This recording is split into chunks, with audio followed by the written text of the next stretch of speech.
पितृकल्प का वर्णन करूंगा जो धन और संतति की वृद्धि करने वाला है। अमावस्या अष्ट का वृद्धि अर्थात विवाह आदि का अवसर। कृष्ण पक्ष दोनों महीने के आरंभ का दिन। श्राद्धीय द्रव्य की उपस्थिति, उत्तम ब्राह्मण की प्राप्ति। विषुवत योग, सूर्य की संक्रांति। व्यतिपात योग, गज छाया, चंद्र ग्रहण, सूर्य ग्रहण तथा श्राद्ध के लिए रुचिका होना। ये सभी श्राद्ध के लिए श्राद्ध के समय अथवा अवसर कहे गए हैं। संपूर्ण वेदों के ज्ञान में अग्रगण्य श्रोत्रिय ब्रह्मवेता युवक मंत्र और ब्राह्मण रूप वेद का तत्वज्ञ चेष्ट साम का गान करने वाला त्रिमधु, त्रिस्पर्ण, भांजा, ऋत्विक, जमाता, यजमान, ससुर, मामा, त्रिनाचिकेत, दोहतर, शिष्य, संबंधी, बांधव, कर्मनिष्ठ, तपनिष्ठ, पंचअग्नि सेवी, ब्रह्मचारी तथा माता पिता के भक्त ब्राह्मण श्राद्ध की संपत्ति है। रोगी, न्यूनंग, अधिकंग, काणा, पुनर्भू की संतान, अवकीर्णी अर्थात ब्रह्मचर्य आश्रम में रहते हुए ब्रह्मचर्य भंग करने वाला। कुंड अर्थात पति के जीते जी पर पुरुष से उत्पन्न की हुई संतान। गोलक पति की मृत्यु के बाद जारज संतान। खराब नख वाला, काले दांत वाला, वेतन लेकर पढ़ाने वाला, नपुंसक, कन्या को कलंकित करने वाला, स्वयं जिस पर दोषारोपण किया गया हो वह, मित्रद्रोही, चुगलखोर, सोमरस बेचने वाला, बड़े भाई के अविवाहित रहते विवाह करने वाला, माता पिता और गुरु का त्याग करने वाला, कुंड और गोलक का अन्न खाने वाला, शूद्र से उत्पन्न, एक पति को छोड़कर आई हुई स्त्री का पति, चोर और कर्म भ्रष्ट, ये ब्राह्मण श्राद्ध में निंदित हैं, अतः इनका त्याग करना चाहिए। श्राद्ध करता पुरुष मन और इंद्रियों को वश में रखकर पवित्र होकर श्राद्ध से एक दिन पहले ब्राह्मणों को निमंत्रित करे। उन ब्राह्मणों को भी उसी समय से मन, वाणी, शरीर तथा क्रिया द्वारा पूर्ण संयमशील रहना चाहिए। श्राद्ध के दिन अपराह्न काल में आए हुए ब्राह्मणों का स्वागत पूर्वक पूजन करें। स्वयं हाथ में कुश की पुत्री धारण किए रहें। जब ब्राह्मण लोग आचमन कर लें तब उन्हें आसन पर बिठावें। देव कार्य में अपनी शक्ति के अनुसार युगम 2, 4, 6 आदि संख्या वाले ब्राह्मणों को और श्राद्ध में अयुगम 1, 3, 5 आदि संख्या वाले ब्राह्मणों को निमंत्रित करें। सब ओर से गिरे हुए गोबर से आदि से लिपे हुए पवित्र स्थान में, जहाँ दक्षिण दिशा की ओर भूमि कुछ नीची हो, श्राद्ध करना चाहिए।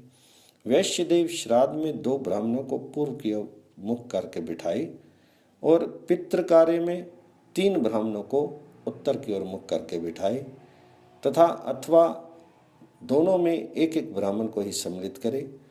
माता मोहों के श्राद्ध में भी ऐसा ही करना चाहिए, अर्थात 2 वैश्यदेव श्राद्ध में और 3 माता में आदि श्राद्ध में, अथवा उभय पक्ष में एक ब्राह्मण रखें। वैश्यदेव श्राद्ध के लिए ब्राह्मण का हाथ धुलाने के निमित्त उसके हाथ में जल दे और आसन के लिए कुछ दें। फिर ब्राह्मणों से पूछे, मैं विश्व देवों का आवाहन करना चाहता हूँ। तब ब्राह्मण आज्ञा दे, आवाहन करो। इस प्रकार उनकी आज्ञा पाकर विश्व देवास आगत इत्यादि ऋचा पढ़कर विश्व देवों का आवाहन करें। तब ब्राह्मण के समीप को भूमि पर ज्यों बिखेरे। फिर पितृयुक्त अर्धपात्र में शन्नो देवी इस मंत्र से जल छोड़े, यवो असी इत्यादि से जो डाले। फिर बिना मंत्र के ही गंध और पुष्प भी छोड़ दें। तत्पश्चात या दिव्या आपा इस मंत्र से अर्थ को अभिमंत्रित करके ब्राह्मण के हाथ में संकल्प पूर्वक कर दें और कहें, अमुक श्राद्धे विश्व देवाय इदम वो हस्त अर्घ्यम नमा। यो कहकर वह अर्ध जल कुश युक्त ब्राह्मण के हाथ में या कुशा पर गिरा दे। तत्पश्चात हाथ धोने के लिए जल देकर क्रमशः गंध, पुष्प, धूप, दीप तथा आच्छादन वस्त्र अर्पण करें। पुनः हस्त शुद्धि के लिए जल दें। विश्व देवों को जो कुछ भी दें सव्य भाव से उत्तर की ओर मुख कर होकर दें और पितरों को प्रत्येक वस्तु अपसव्य भाव से दक्षिण की ओर मुख करके देनी चाहिए।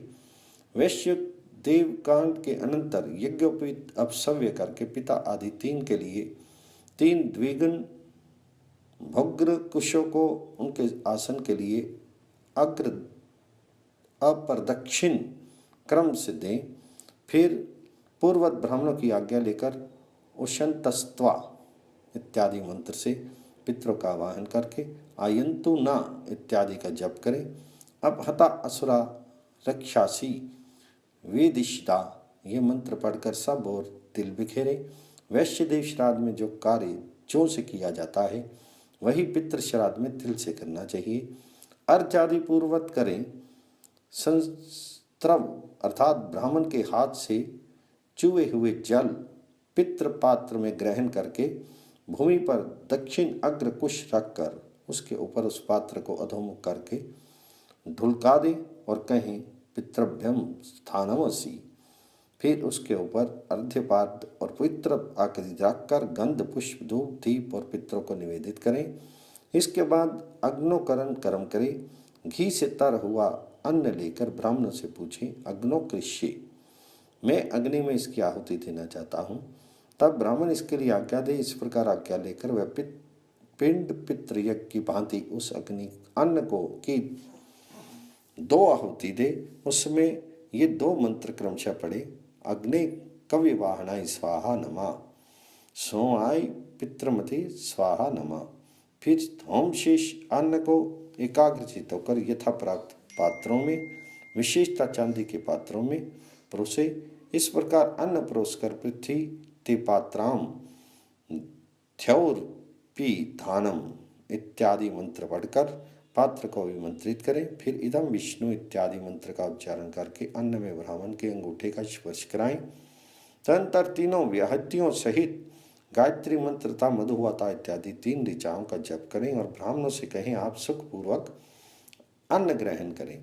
फिर वे ब्राह्मण भी मौन होकर प्रसन्नतापूर्वक भोजन करें। उस समय यजमान क्रोध और उतावली को त्याग दे और जब तक ब्राह्मण लोग पूर्णतः तृप्त ना हो जाएं तब तक पूछ पूछ कर प्रिय अन्न और अवश्य उन्हें परोसता रहे। उस समय पूर्वोक्त मंत्रों का तथा पावमानी आदि ऋचाओं का जप या पाठ करते रहना चाहिए। तत्पश्चात अन्न लेकर ब्राह्मणों से पूछे क्या आप पूर्ण तृप्त हो गए? ब्राह्मण कहे हाँ हम तृप्त हो गए। यजमान फिर पूछे शेष अन्न क्या किया जाए?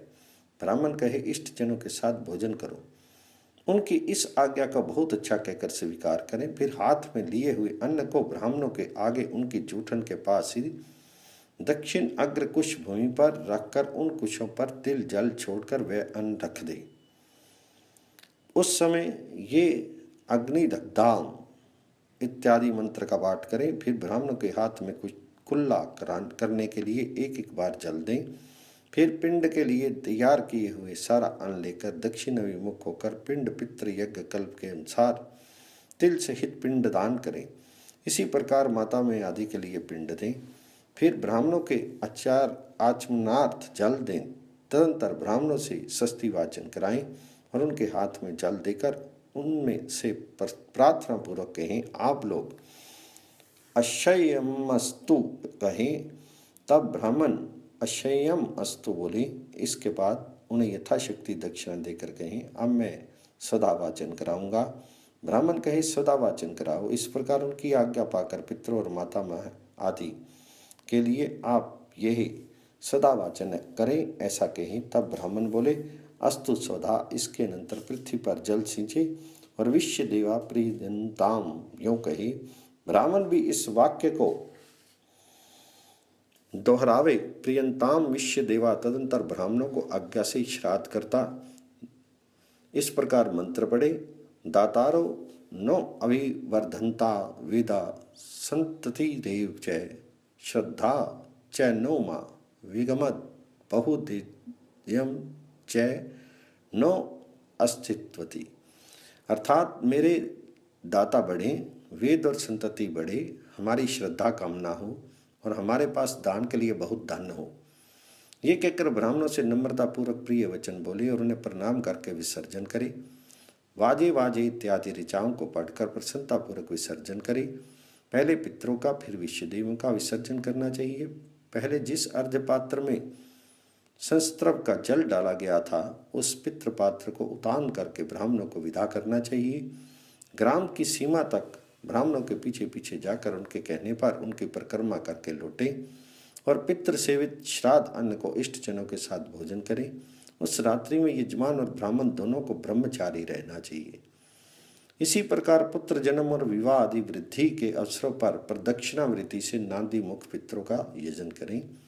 दही और बेर मिले हुए अन्न का पिंड दें और तिल से किए जाने वाले सब कार्य ज्यों से करें।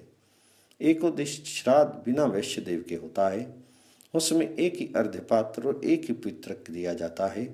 इसमें आवाहन और अग्नोकरण की क्रिया नहीं होती। सब कार्य जनेऊ को अपसव्य रखकर किए जाते हैं। अशयम मस्तु के स्थान में उपतिष्ठाम का प्रयोग करें। वाजे वाजे इस मंत्र से ब्राह्मण का विसर्जन करते समय अभिरम्यताम यो कहें और ये ब्राह्मण लोग अभिरता समा ऐसा उत्तर दें।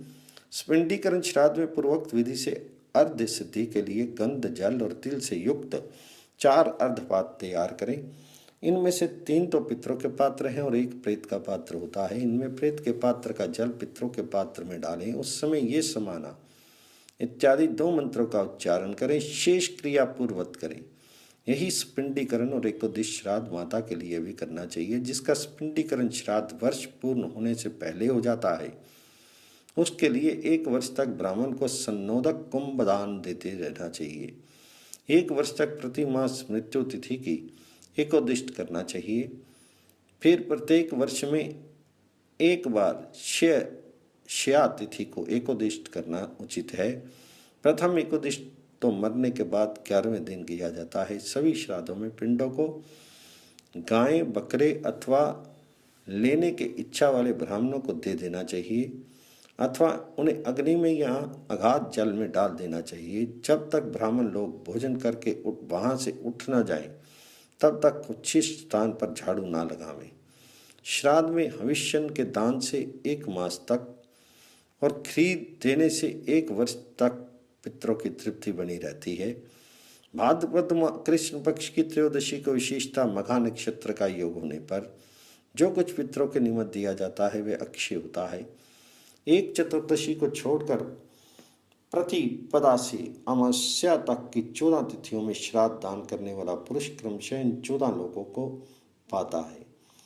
रूपशील युक्त कन्या, बुद्धिमान तथा रूपवान दामाद, पशु श्रेष्ठ पुत्र, ज्योत विजय, खेती में लाभ, व्यापार में लाभ, 2 खुर और 1 खुर वाले पशु, ब्रह्म तेज से संपन्न पुत्र, स्वर्ण रजत कुप्य अर्थात त्रपु सीसा आदि जाति भाइयों में श्रेष्ठता और संपूर्ण मनोरथ। जो लोग शस्त्र द्वारा मारे गए हों उन्हीं के लिए उस चतुर्दशी तिथि को श्राद्ध प्रदान किया जाता है। सर्ग, संतान, ओज, शौर्य, क्षेत्र, बल, पुत्र, श्रेष्ठता, सौभाग्य, समृद्धि, प्रधानता, शुभ, प्रवृत्त, चक्रता, अप्रतिहत शासन, वाणिज्य आदि निरोगता, यश, शोकहीनता, परम गति, धन, वेद, चिकित्सा में सफलता, कुप्य अर्थात त्रपुशिषा आदि, गौ, बकरी, भेड़, अश्व तथा आयु, इन 27 प्रकार के काम्य पदार्थों को क्रमशः वही पाता है जो कृतिका से लेकर भरनी पर्यंत प्रत्येक नक्षत्र में विधि पूर्वक श्राद्ध करता है और आस्तिक, श्रद्धालु एवं मद मत्सर आदि दोषों से रहित होता है। वसु, रुद्र और आदित्य ये 3 प्रकार के पितर श्राद्ध के देवता हैं। ये श्राद्ध से संतुष्ट किए जाने पर मनुष्यों के पितरों को तृप्त करते हैं। जब पितर तृप्त होते हैं तब वे मनुष्यों को आयु, प्रजा, धन, विद्या, स्वर्ग, मोक्ष, सुख तथा राज्य प्रदान करते हैं। इस प्रकार मैंने कल्प अध्याय का विषय थोड़े में बताया है। वेद तथा पुराणांतर से विशेष बातें जाननी चाहिए। जो विद्वान इस कल्प अध्याय का चिंतन करता है वह इस लोक में कर्म कुशल होता है और परलोक में शुभ गति पाता है। जो मनुष्य देव कार्य तथा पितृ कार्य में इस कल्प अध्याय का भक्तिपूर्वक श्रवण करता है वह यज्ञ और श्राद्ध का पूरा फल प्राप्त करता है। इतना ही नहीं, वह इस लोक में धन, विद्या, यश और पुत्र पाता है और परलोक में उसे परम गति प्राप्त होती है।